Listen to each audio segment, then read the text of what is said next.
मी आज करत आहे वांग्याची भाजी. तर मी माझी रेसिपी तुमच्यासोबत शेअर करत आहे. खोबरं, कांदा, टोमॅटो हे सगळं गॅसवरती भाजून घ्यायचं आहे. अद्रक लसूण टाकून एकत्रित पेस्ट करून घ्यायची आहे. पेस्ट करून तेलामध्ये तेल सुटूस्तोवर त्याला परतायचं आहे. नंतर वांगे टाकून फ्राय करून घ्यायचे. केसरीमध्येच रडायला लागली म्हणून तिला काकेत घेऊन दाखवलं थोडंसं. मग काय बसली जरा शांत.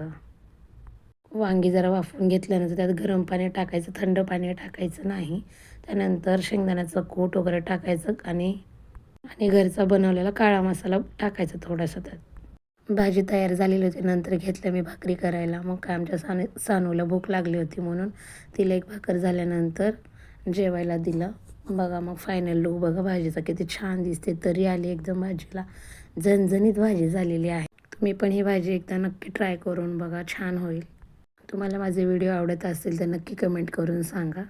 लाईक करा, शेअर करा आणि सबस्क्राईब पण करा. माझ्या चॅनलवर नवीन असाल तर सबस्क्राईब पण करा, कमेंट करा, शेअर करा. जास्तीत जास्त व्हिडिओ शेअर करा. भेटूया पुढच्या व्हिडिओमध्ये काहीतरी अशीच नवीन रेसिपी घेऊन.